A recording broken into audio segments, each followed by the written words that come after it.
Hello, it's episode 22 of The Late Challenge. Me, Gareth Roberts, him, Paul Cope. It's the podcast that no one can describe. And in the words of Roger Melly, the man on the telly, hello, good evening, and bollocks. We've had some good, really nice feedback this week, so thanks for that. Among it was a comment from Steve, who said this. He said, I'm a subscriber, and I'm very happy, whilst fretting that it's too niche. A tough one. I've got similar thoughts, to be honest, Steve. And you know, this week, what I've written for the agenda, maybe it's an absolute belter, or maybe it's a bit heavy, but fuck it, we're just going to say, aren't we, as we normally do. Yeah. We also want to pass on our heartfelt apologies to Mark Armstrong, who sent us a tweet saying that there's a lot of unnecessary swearing in the shows. That will continue. The CEO of Liverpool FC once said something similar to me when I was in Hong Kong following the Reds with the rap. So yeah. What said there was too much swearing in? Said like there was too much swearing on the content, yeah. Oh, did he? And he said it to me. Which CEO? The one we've got now. It's the same fellow. Current one, Billy Hogan, yeah. Yeah. So yeah, I mean, when I sit there at home wondering why LFC TV haven't come knocking now that I'm on the market, yeah, maybe one for Sherlock Holmes there to work out why. But Do you know what this came to me last night after I was reading your agenda and you saying about this? This reminds me of probably my favourite joke. I love doing this to people dead seriously. Like, me dad always taught me, like, growing up, you shouldn't swear. It's not big and it's not fucking clever. I mean, do you know what makes me laugh most about that joke? My dad fucking hated swearing. So whenever I did that joke and said it was him who said it to me, he'd be like, I never said that. Yeah. I mean, I've been told before, it's a thing, even my mate who was out with on Saturday said, like, he said, he works with his dad, and he said, I put the podcast on sometimes when I'm with my dad, and his dad knows me as well, like, he said, my dad's gone a few times. He does swear a lot, doesn't he? Yeah. I mean, it's not even intentional. I'm not like coming out on here going, I'm going to swear today. No, me neither.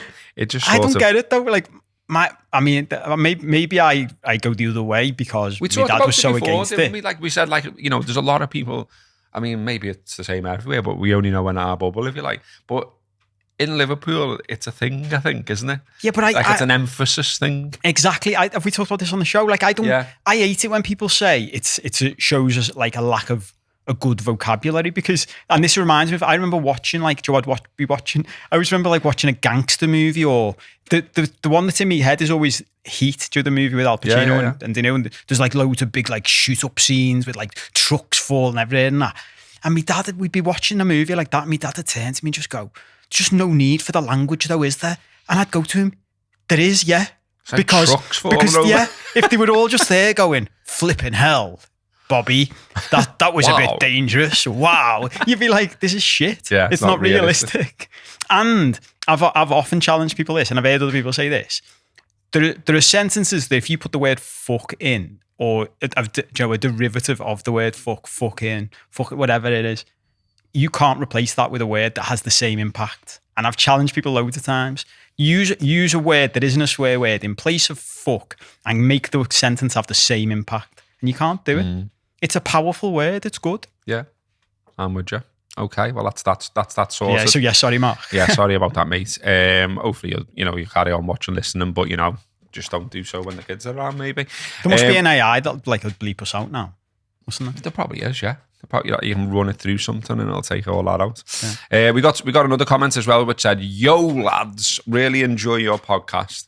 Out of curiosity, are you in a non-compete clause situation with the Anfield app where you can't solely focus your podcast about Liverpool, or is it basically you wanted to broaden your horizons, not trolling you by asking?" So I thought we'd tackle that. You know, I did have a bit of a clause with the app for a year about, you know, not producing exclusively LFC podcasts. That's now lapsed. But we never intended this podcast to be exclusively LFC anyway, did we? No. We always said from the very start that it was just going to be about anything and everything, with a bit of footy thrown in, with a bit of LFC thrown in. What we're thinking about doing, and we're still at the thinking stage, I would say, is we're thinking about doing a separate exclusively LFC show, separate to what we already produce. So there would still be this show, there would still be the Patreon show where we talk randomly about whatever, and then separate from those two, there'd be a third show about LFC. That's what we're thinking, but we're up for listening to what you have to say about that. So let us know, keep the feedback coming. We do read it all, good and bad, and it does help to shape what we're doing as well. Okay then, so media challenge. Right, soz in advance. But this just caught my attention. So there's an Irvine Welsh interview in The Guardian, the author of Trainspotting. And I think to like a generation, that's a big film. Do you know what I mean? It certainly is for me. I loved it. I've watched it over and over a lot of times.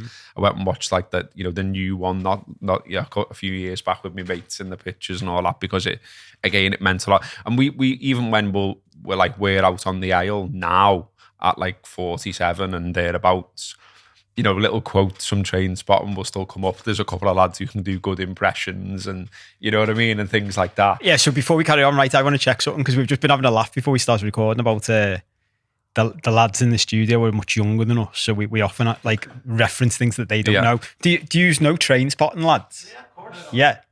Out of Jacob's, I've heard of it. So you haven't watched it? Is it the fella who was meth addiction or something? Heroin. Fucking hell. Yeah. Heroin. Yeah. It's a dead light film. Yeah. Just watch it with like your gran or the kids. The baby scene. The baby scene's heavy. So that was 27 years ago. Because that was the bit I read that I thought, there would be a whole, when you say our generation, nearly 3 decades ago with that movie. That's fucking mad. And now it's turning it like there's like sort of like posh versions of the book coming out. Oh, really? You can pay like 60 quid for, and it's got all pictures in. Yeah, okay. But there's also going to be like a musical version, which is going to be harder and darker than the actual film, apparently, according to Irvine. What was funny, I liked as well, before we talk about the deeper stuff that he said, I liked in the interview that he basically said, people have asked me about this before. And I've gone like, no, it's not me. I don't want it to be like a musical. And then he said, and then I just started thinking, well, I may as well fucking do it, because I'll be like an urn on a fucking mantelpiece, and Andrew Lloyd Webber will do it if I don't. I quite like that, you know what I mean? That fucking cynicism about it all. Yeah. So that's happening, and that's why he's getting interviewed. Now, as we've just established, there are people, and there will be people watching, listening, that don't know the film and maybe don't know some of the famous bits. Shall I read this out, do you reckon? Or is it a bit long? There's the Renton quote, which is brilliant. It's iconic, isn't it? It's iconic. It starts the film. He's running away, isn't he? And all that, jumping over cars. And read it out. And he says, choose life, choose a job, choose a career, choose a family, choose a fucking big television, choose washing machines, cars, compact disc players, and electrical tin openers. Choose good health, low cholesterol, and dental insurance. Choose fixed interest mortgage repayments. Choose a starter home. Choose your friends. Choose leisure wear and matching luggage. Choose a 3-piece suit on hire purchase in a range of fucking fabrics. Choose DIY and wondering who the fuck you are on a Sunday morning.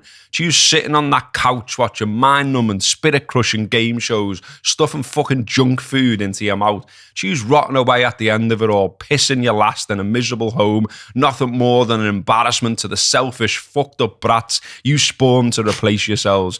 Choose your future. Choose life. But why would I want to do a thing like that? I chose not to choose life. I chose something else. And the reasons, there are no reasons. Who needs reasons when you've got heroin? I got through it all. Yeah. I'm happy with myself with that. So that is the famous quote, or one of the famous quotes from the film. And obviously it gives you an idea of what the film is about. Now, Welsh in this interview over the weekend, I think it was in The Guardian, he said the horrible thing is that Trainspotting was supposed to be a cautionary tale in some ways. But now, 30 years on, you can't really see it that way anymore. So he said, you can't really say to the kids in the schemes, which is Scottish council estates, don't do drugs, they'll wreck your life, you'll never get a job or a house or buy nice things. People can't get jobs, people will never buy a house, they can't buy nice things, and everything's fucked even if you're not on drugs. The book almost becomes some kind of inspiring clarion call. Let's do fucking drugs, man. We're fucked anyway. Let's just go for it. he also says about that, stuff he wrote about in the book has sort of like become a thing as well. So like he said, I was writing about things that we didn't have labels for back then, like toxic masculinity.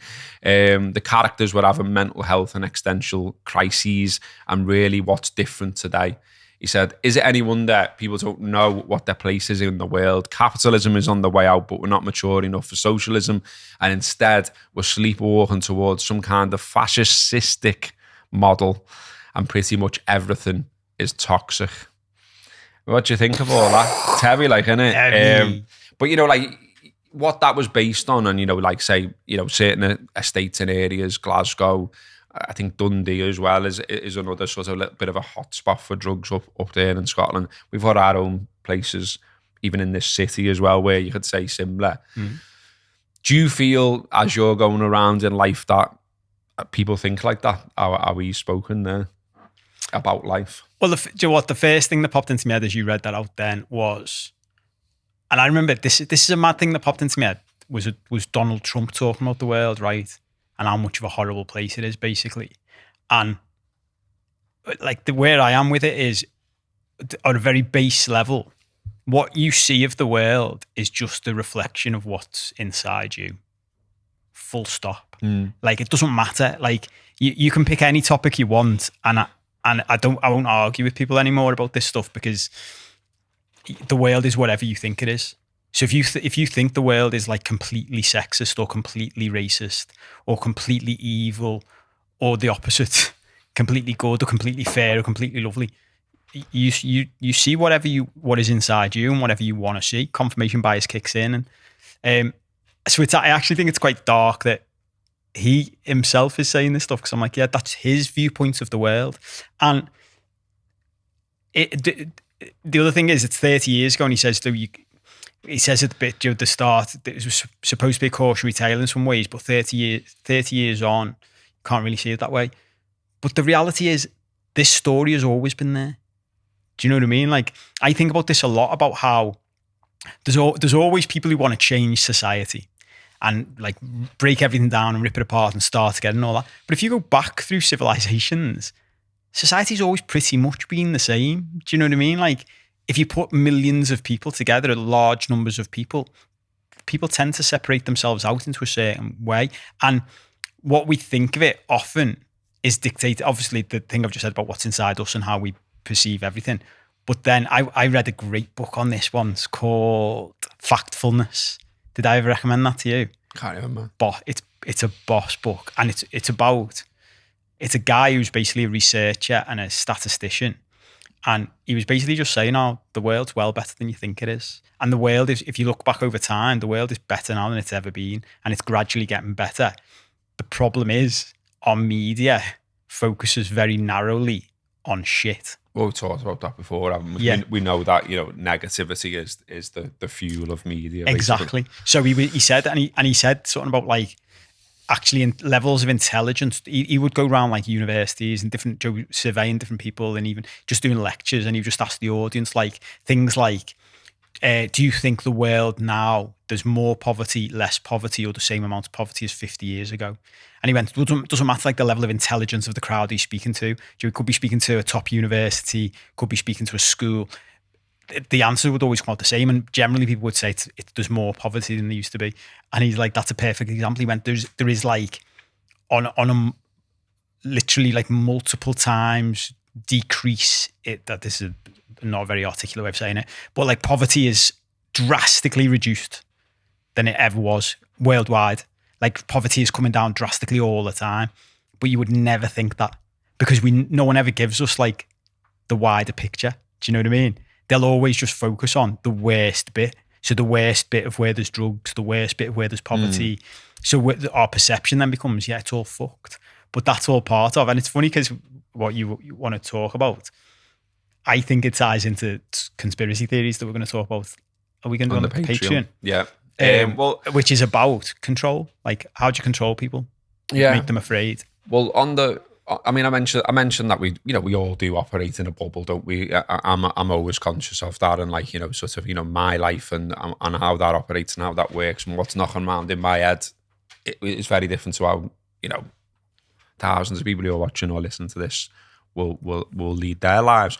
But one thing I wanted to talk about, which is relating back to what he said there, is that I think about when I grew up, the pubs I went to, the streets I walked, and some of them are very similar. So I still go to some of the same pubs, still walk some of the same streets, still see some of the same places.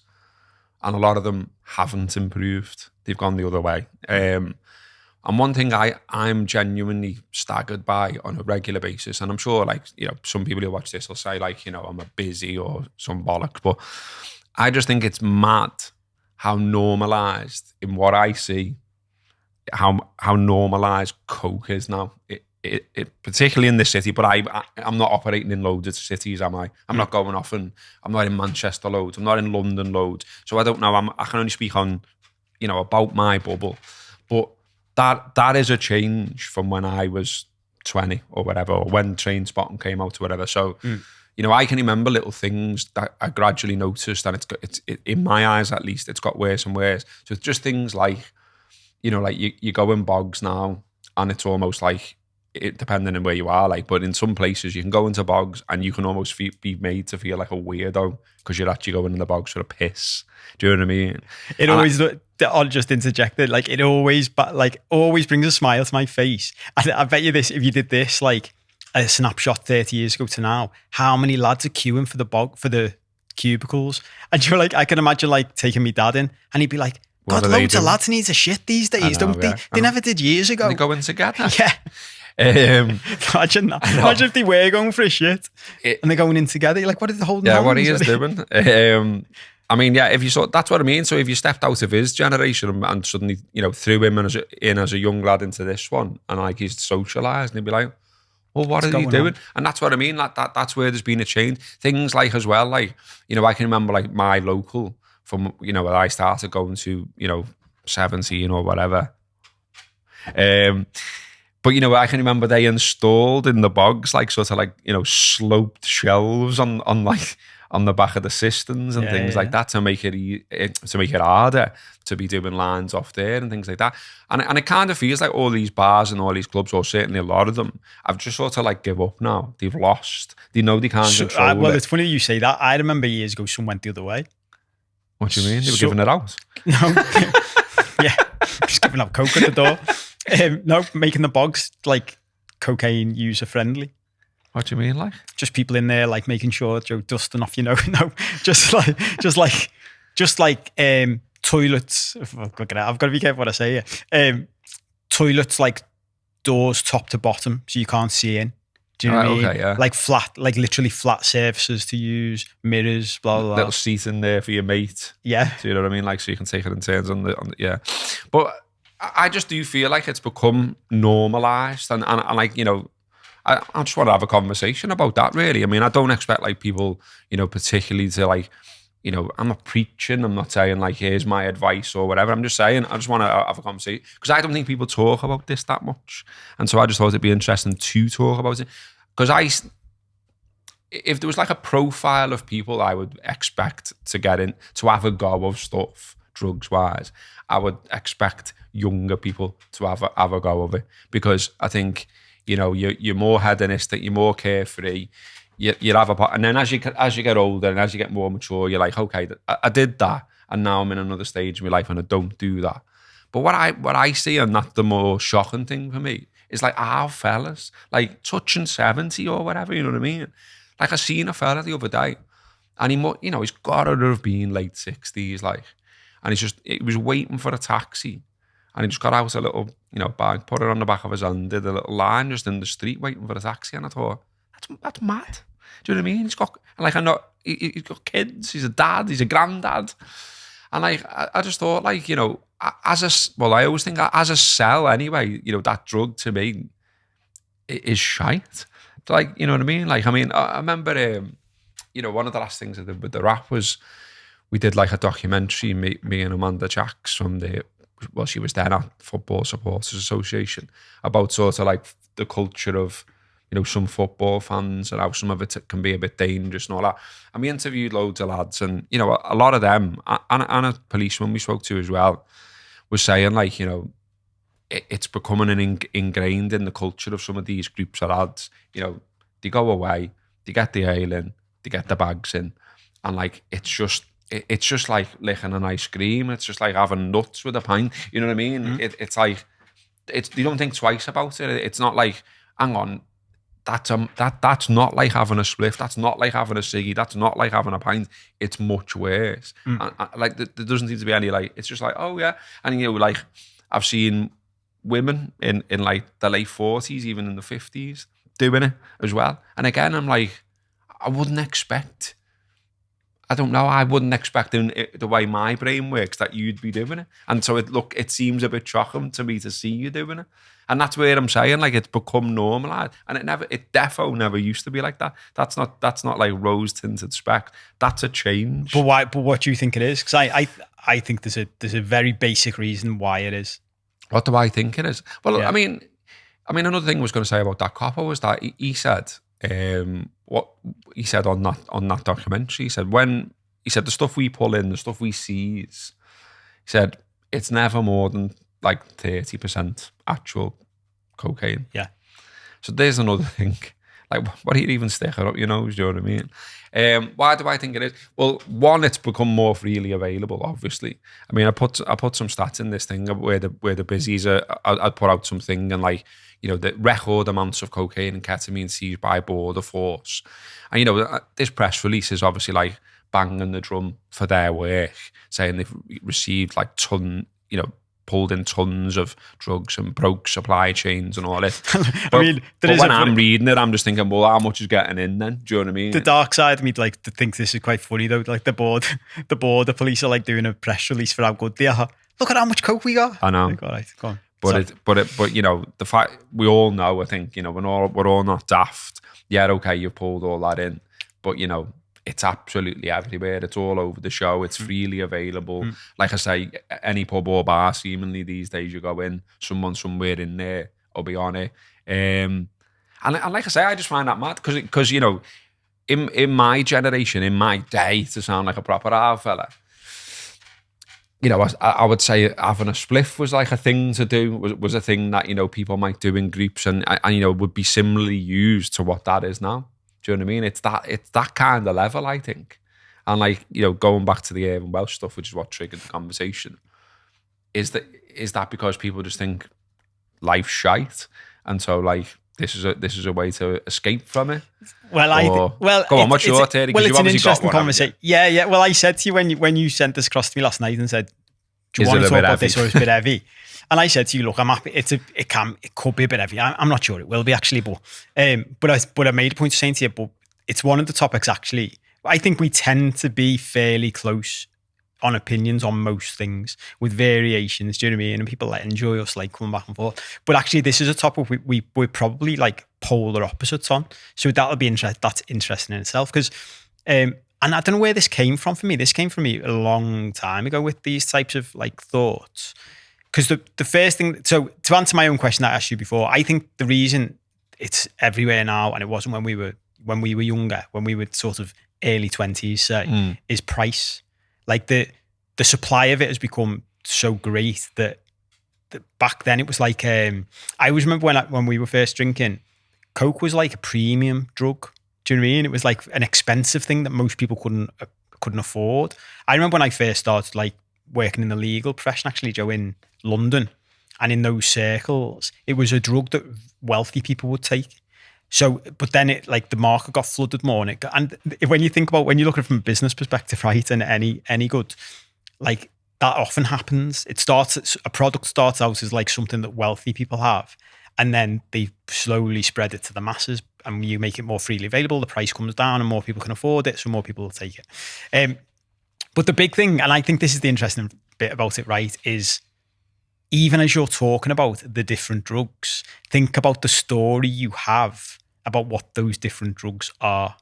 So even when you sent this to me last night, but this is what I wanted to ask you, what do you think the difference is between alcohol, cocaine, weed, and heroin? What do I think the difference is? Yeah, like it seems to me, like it sounds to me, right, and this is, I think, most people's perspective. I was having me and my sister were talking in very loose terms, not getting into detail, with me 77-year-old mum about this a few weeks ago. And my I don't mum's, think alcohol is great if that's your point. well, that's part of the point. Yeah. But it's like, so in my mum's head, like alcohol's fine. Yeah, I Like don't think it is. absolutely fine. I drink, and but I don't heroin like is like the most not frightening thing on the planet, and cocaine is like heroin. Do you know what I mean? And weed is not as bad as heroin and cocaine, but it's still really bad. So even before you answer the question, that's not my opinion at all on any of this stuff. It's like my big thing is the main difference between alcohol and all of the other drugs is governments decided alcohol is legal. And they decided all the others are illegal. And then there's a much bigger conversation about why. Like, why is this drug deemed to be okay? Like, there's a guy called Johan Hari. Have you ever read any of his books or seen him interviewed? He's really good on this stuff. And he talks about they make shitloads on tax. We shouldn't. As well. They make shitloads of money on tax. That's part of it. But he said one of the points he makes, which I really like, is it's mad that we refer to drugs and alcohol. He said we shouldn't. Why are we separating alcohol out from drugs? Yeah. Alcohol is a drug. So when we're talking about it all, it's like there's an interesting discussion as to why we think alcohol is okay. Why do we accept it in society? Why is it legal? Like, do you know when you say that thing about the fella snorting a line of coke off his hand? That's shocking. But if you saw him standing waiting for a taxi drinking a can of beer, it's still not great, but it's not shocking, is it? But that's just because drinking a can of beer in the streets been normalised. Yeah, but if you well, it is normalised, but also you know what you're actually getting for one. You know what I mean? So so it's legalised, as you say, and therefore because it's legalised, there are various things around it, and it's sold in a certain way. And so you know, if you have a pint, well, you know, unless you're drinking in a really shit boozer, you're getting what you want. Do you know what I mean? Whereas, I don't know. I mean, I just see I see and have heard of quite a few people who've got into, you know, difficulties with cocaine as well. And like, you know, seeing how it's like sort of broke families up and relationships up and things like that. And okay, obviously alcohol can and has done the same thing.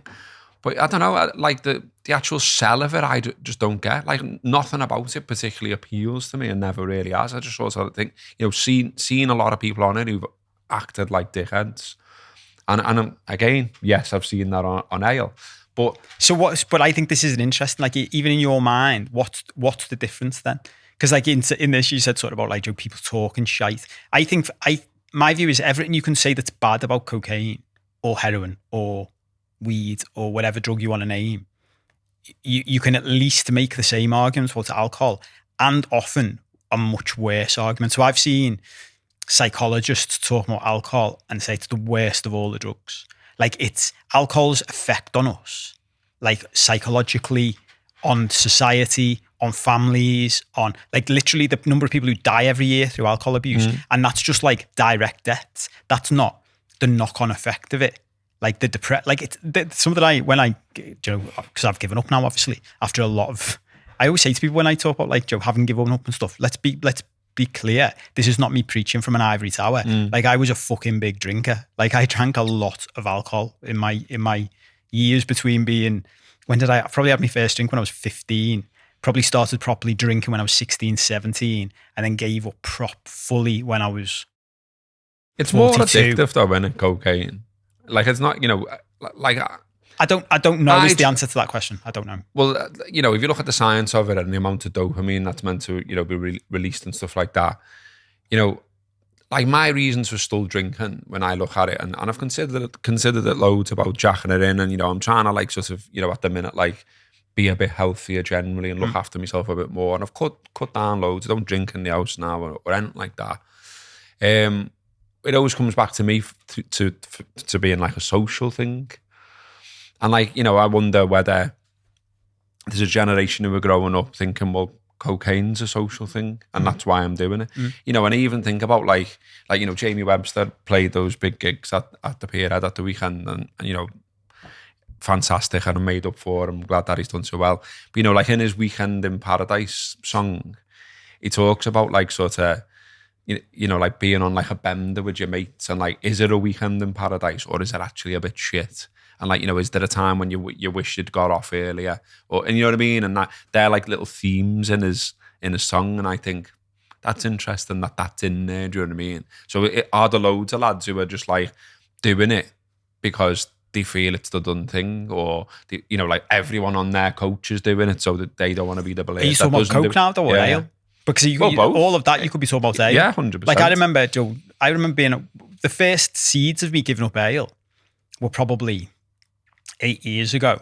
And I remember being on a weekend away with my mates and usual thing, Joe, drinking all day, drinking all night, 3 days on the run. In your head, this is great. And it was the first time, one of my mates went to me on like the second day. It was Boss last night, wasn't it? And it was the first time ever I just went to him, was it? And he went, what do you mean? And I went, I don't remember anything after 11 o'clock. Do you? And he was where, Joe, I could drink. Like I could drink all night and he'd be a mess. And he went to me, well, no, I don't remember anything, but like it was fun, wasn't it? And I went to him, how do we know? Like we've got a general idea that it was good, but I don't remember anything you said to me. I don't remember anything I said to you. And I just went to him, what's the fucking point? Like, why are we doing this? And that was just ale. There was no drugs involved. Yeah. I mean, we could go on and on. We've done half an hour. I think we'll move on. I knew it was going to be a heavy one. I just thought I'd throw it in. I hope people haven't minded us talking about that. It's not exactly upbeat and funny and all that kind of stuff, but it just triggered the thought when I read Evan Welsh, and so I thought we'd talk about it. So we've talked about it. Let us know your thoughts. Put stuff in the comments. Let's have a chat about it. I was really pleased to get this on Twitter. So the other week, and look, this can feel very local. And I think, well, on the one hand, it is very local, but on the other hand, it's something that is widespread, I think, and a bigger theme about, towns and cities and villages being allowed to sort of turn into shitholes and becoming like, they all look the same, and, it's the same shops and it's the same organisations who are, taking over buildings and turning them into another Aldi or whatever. So I touched on the plight of Huyton Cricket Club and just said, it's something that does my head in because, Huyton did have a cricket club. Now it hasn't got a cricket club. It was there since, God knows when. Well, I've got the details. We'll come on to that.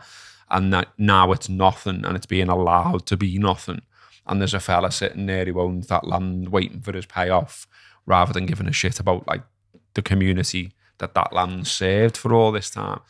Anyway, so on the back of us just touching on that the other week, Lawrence Dunn got in touch on Twitter and he said, hello, mate, listen to the late challenge. Was great to hear you mention the cricket club. It's disgraceful what's been allowed to happen. And as you say, it's taken an asset out of the community. He says, the owner's called John Stone and is based in Herefordshire. He has no interest in the land other than to sell it for commercial development. I've been involved in the campaign to try and save it, and we managed to get the pavilion listed in 2021 by Heritage England, which effectively stopped the Aldi development. Since then, we've set up a CIC and been trying to get discussions going with the owner and his agents on getting access to the land with a view to leasing it and developing cricket there again. However, those attempts have come to nothing so far.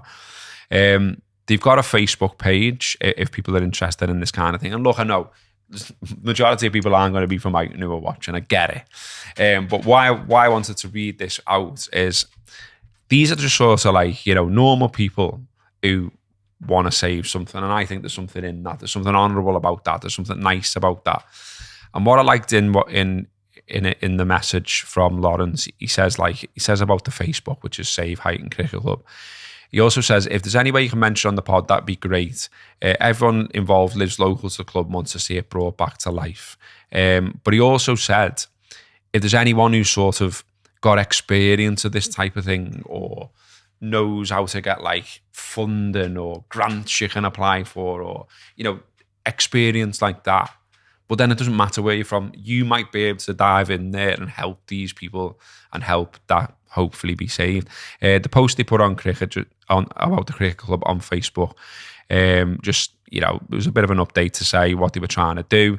There was sort of junior football played on there for a while, but then there was a problem with drainage.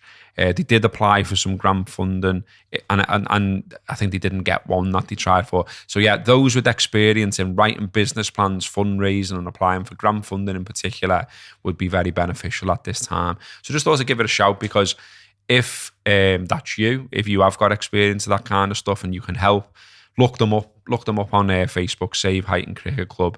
You can also email them, savehuytoncricketclub@gmail.com.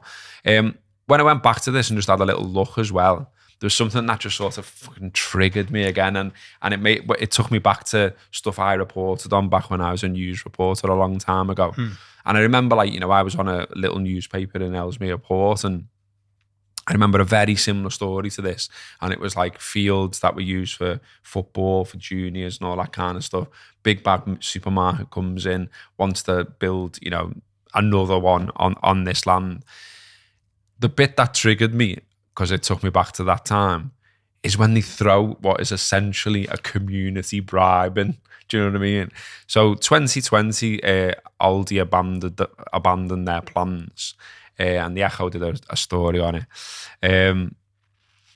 You know, they gave this thing out saying it would have brought 40 jobs to the area, but they promised £800,000 to improve junior football facilities at Jubilee Park. Now, again, I'm not expecting everyone to know what Jubilee Park is. I know what it is. It's by my primary school. It's round the corner from my mum's. It's there anyway, and it's always been football pitches anyway. Peter Reid played on those football pitches, and, like, you know, 800 grand to improve them, Sam, but they're there anyway.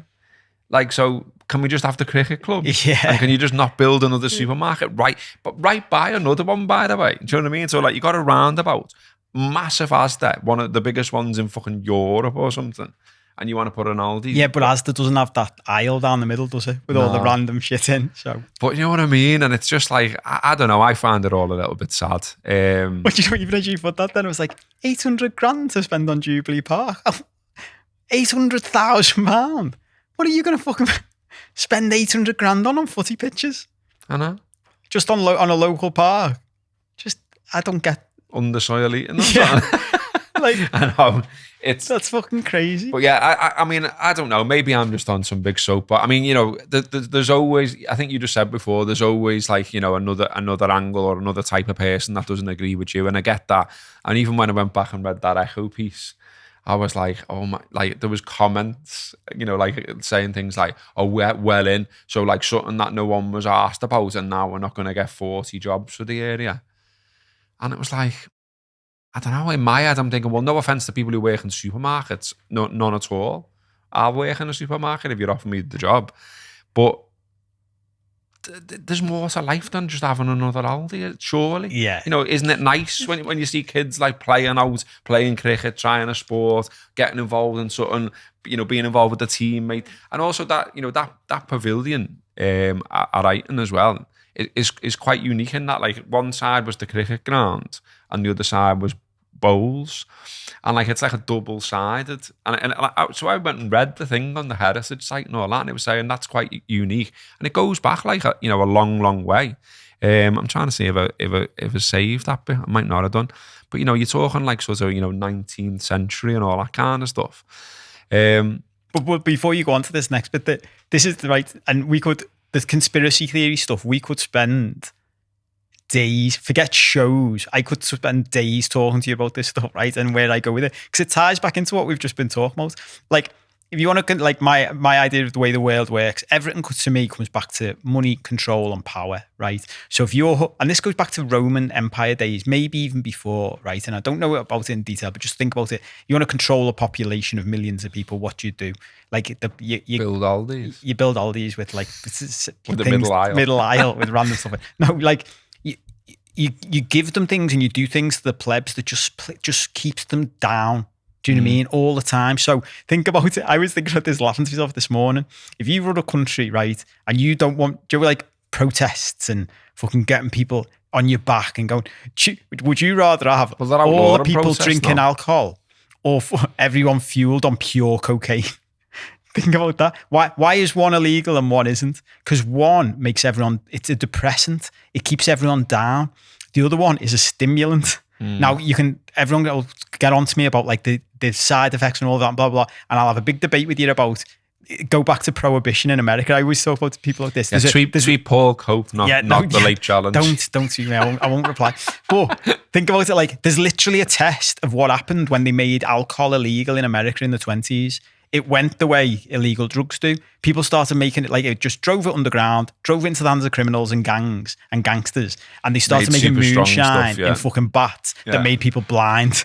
Like, it didn't help anyone. Yeah. But if you take away all the shite that's in it, like cocaine is a plant, heroin is a plant. Like these are actually better for your system. That's a bad way of putting it.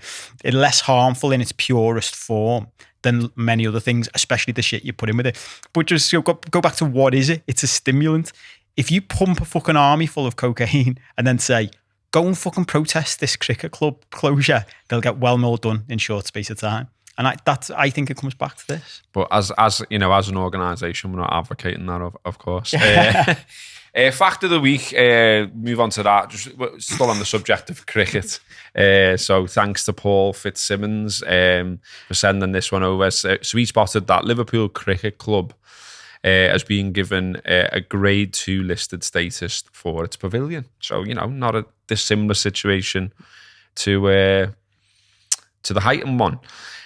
So it's the oldest surviving cricket pavilion in the country, located at a first-class cricket ground. So that's just like another little thing that we can, you know, chalk onto the Liverpool has got loads of boss things list.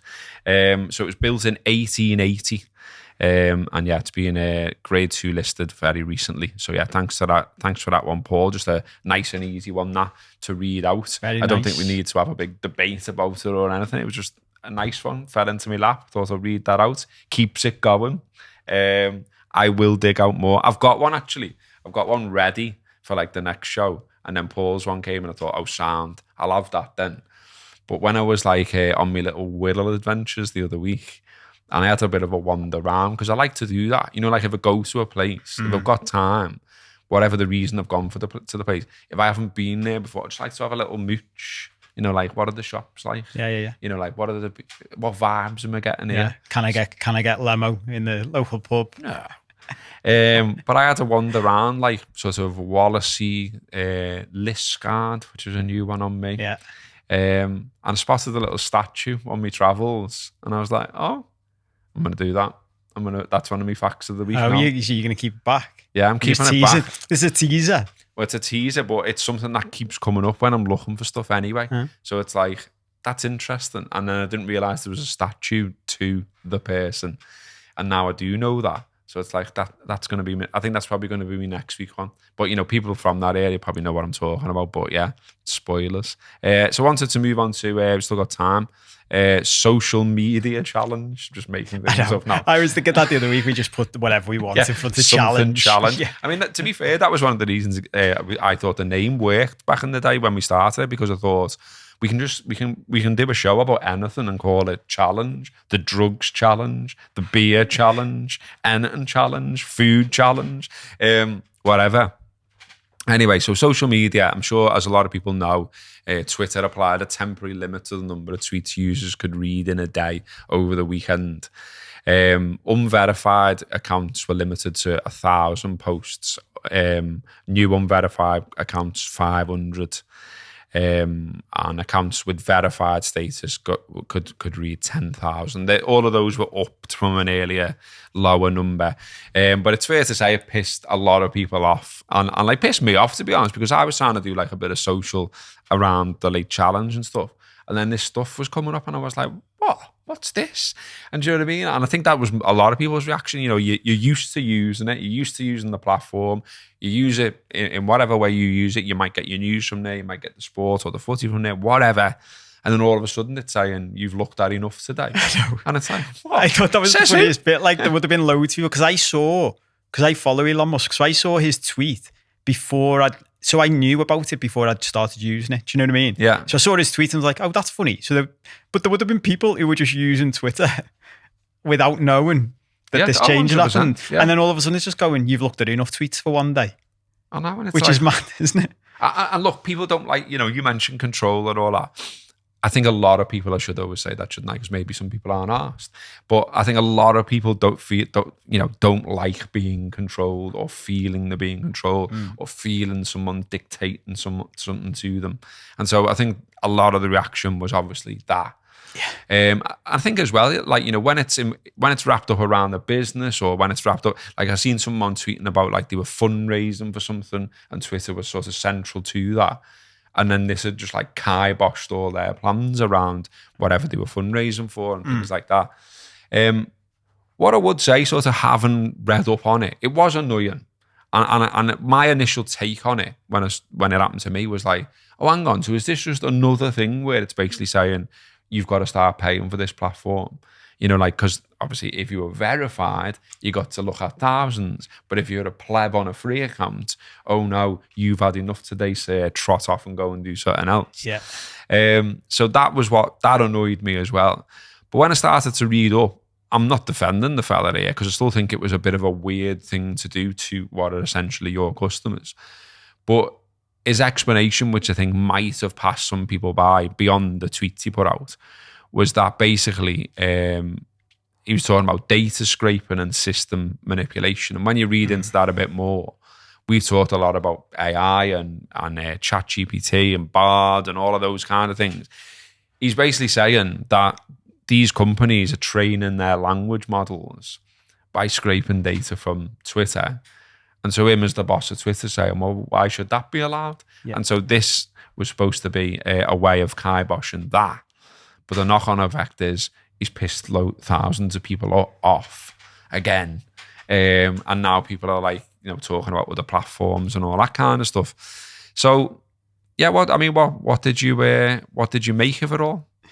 Well, it's funny because it tied into, I might have said this after I'd seen this happening, but I've been thinking about saying to you for ages, and we should have a chat about like our most and least favourite billionaires. I don't think it's something we talk about enough. I think billionaires have got a bad rep these days. Do you know what I mean? But are there any good ones? Well, my theory is he might be my favourite, right? And I've got mixed views on him. But my theory is we get shortchanged by our billionaires in this society. Like in movies, even the baddies, do you know what I mean? The baddies in movies who are billionaires are just more baddie.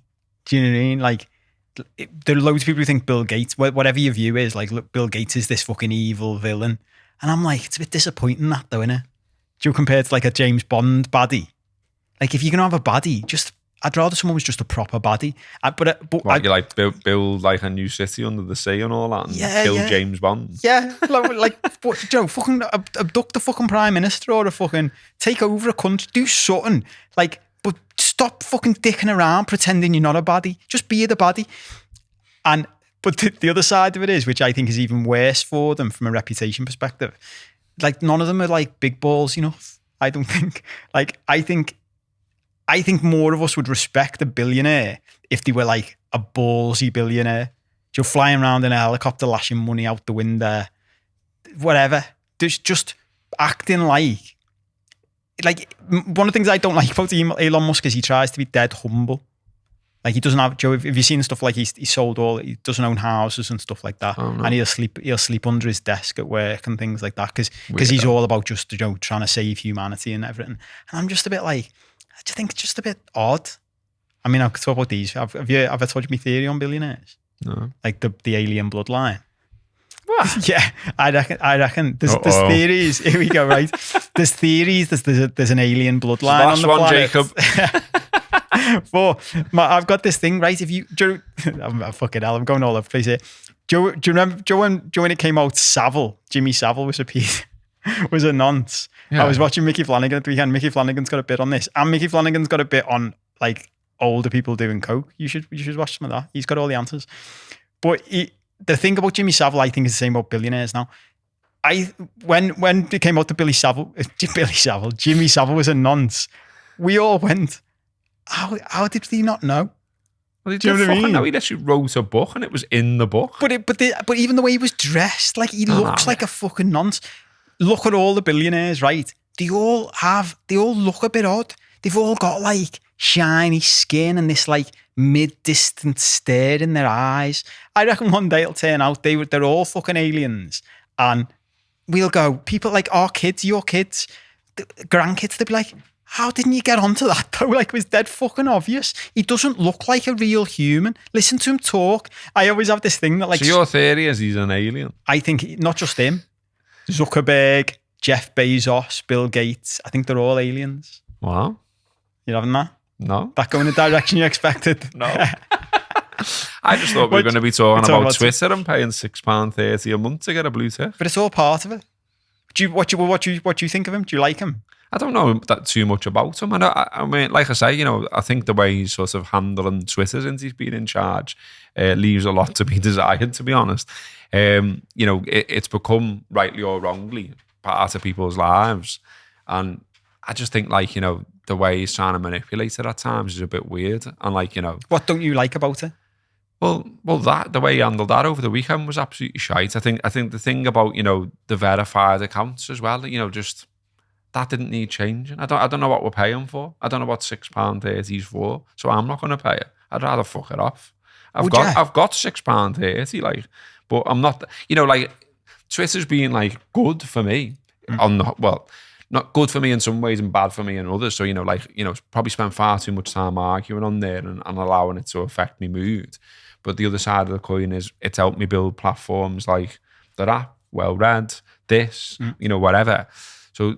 But I just don't see, like, you know, you had it how it was, and then he's coming and he's doing it, and, like, it just feels at time, you know, like, even stuff he sort of, like, retweeted at or stuff he was tweeting himself and stuff he retweeted. So he tweeted himself, "You awake from a deep trance, stay away from the phone to see your friends and family." Shut up, you're not bad. Yeah, but that's something I'll work out myself that I'm spending too much time on a computer and I'll go and see my friends and family without the knobhead tweet. Yeah, he annoyed me with that at the weekend because he tried to spin it.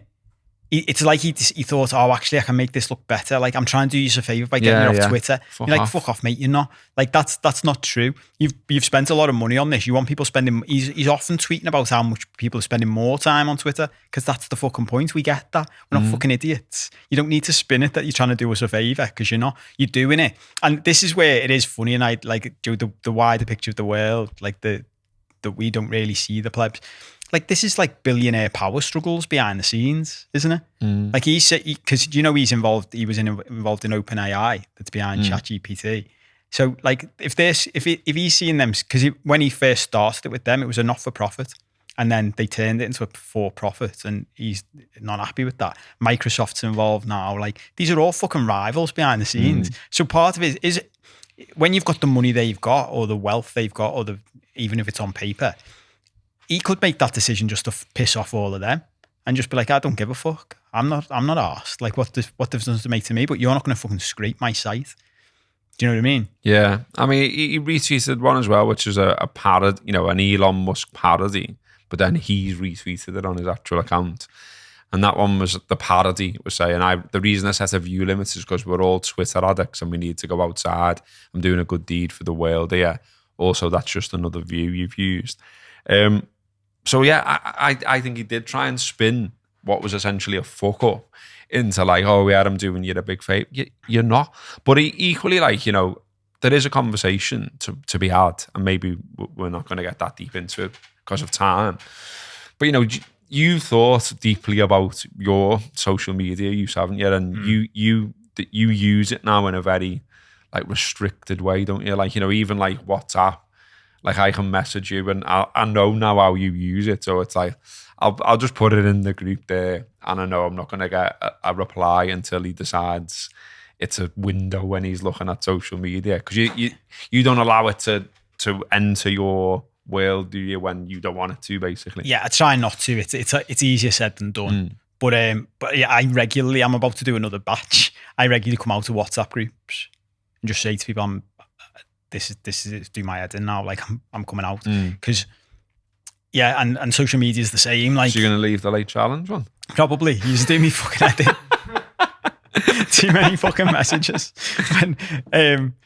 But yeah, same with social media. Like, what I've tried to get to a place is where I use it for me. It's beneficial for me, and it's not using me as its tool. Do you know what I mean? It's one of the things I remember saying. I can't remember the phrase, but people have said, like, you know, if you're not paying for the product, you are the product type thing. And that's the truth of something like Twitter is it's our content. Like, look at this now. Like, it's not Elon Musk's content that's being scraped. It's us. Yeah. We're generating everything that then all the other billionaires are fucking scraping to build their machines and whenever I started going down these rabbit holes and learning all this stuff, I was like, yeah, I don't like that really. And I'm way beyond that, Joe, on a more basic level. Just, it is bad for you. It's like, that I know it's a fucking parody account and he's retweeting and stuff. It's something I do like about him. He has got a sense of humour. Do you know what I mean? Which I think some of the other billionaires just don't. But they're different types of aliens. It's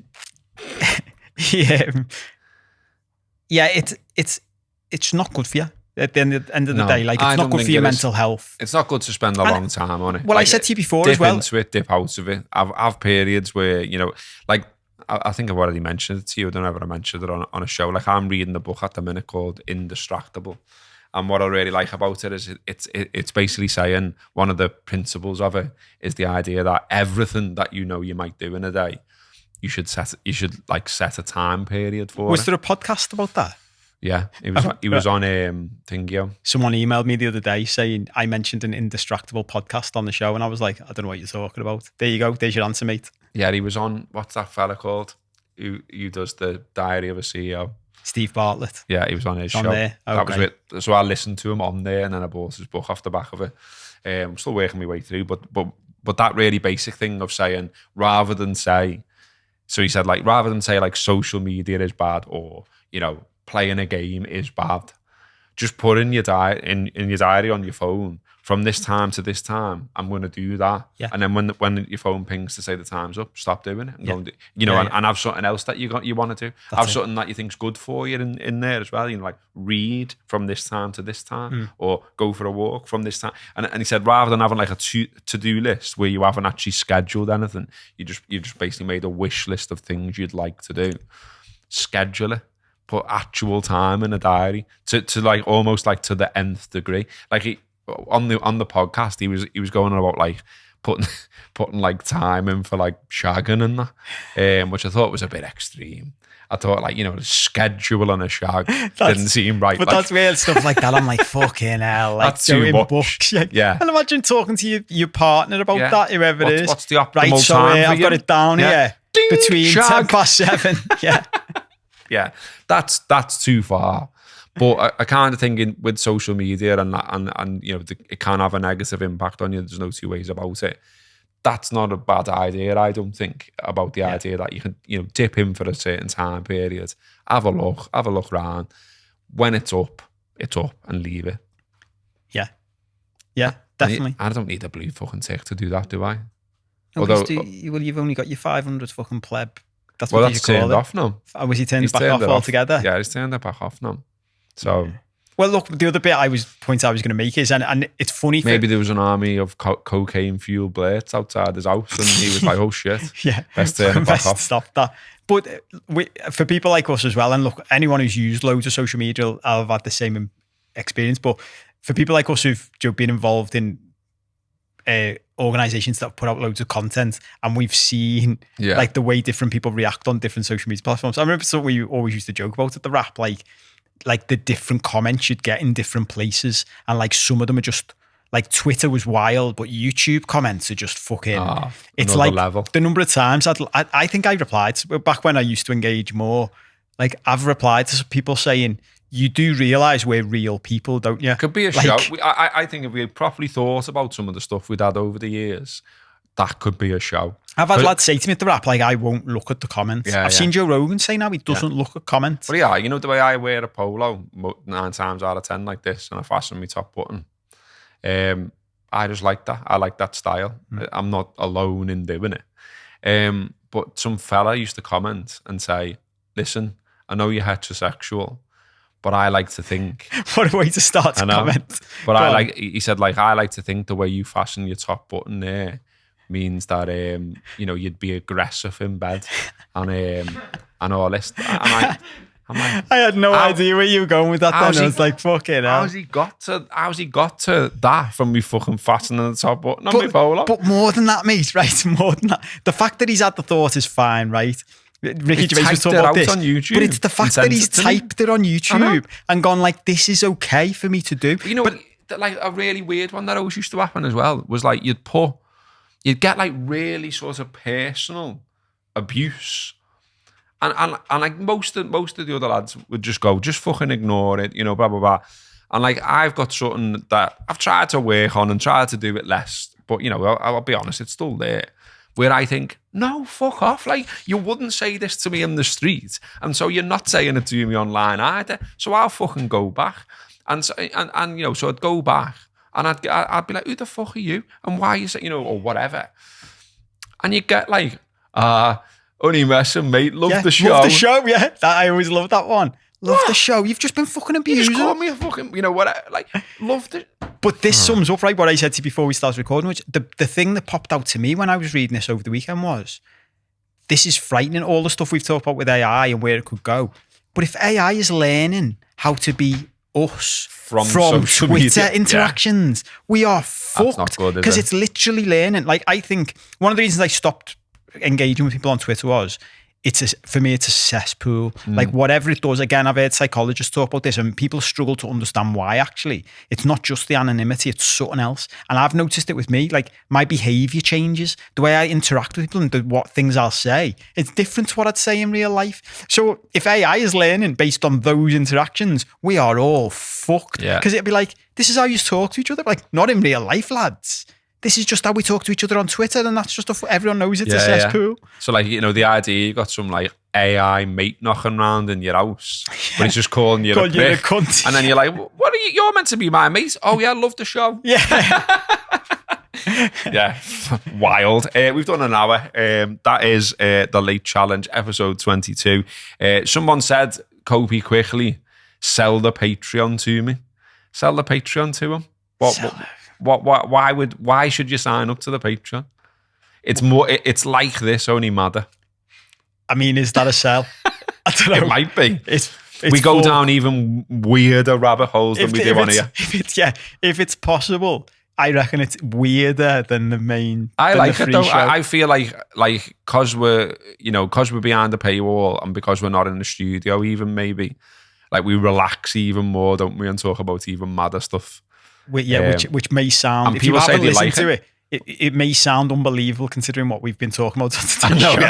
Yeah, even madder than Kopi saying all billionaires are aliens. So there's the sell. There's the sell. And you can get that for only £4 a month in the lowest package. Yeah, in the lowest package, £4 a month to support what we're doing, keep it all going, and keep us safe from the aliens. I reckon we're not going to be billionaires, are we? We're defo not aliens. That's being the Late Challenge is right.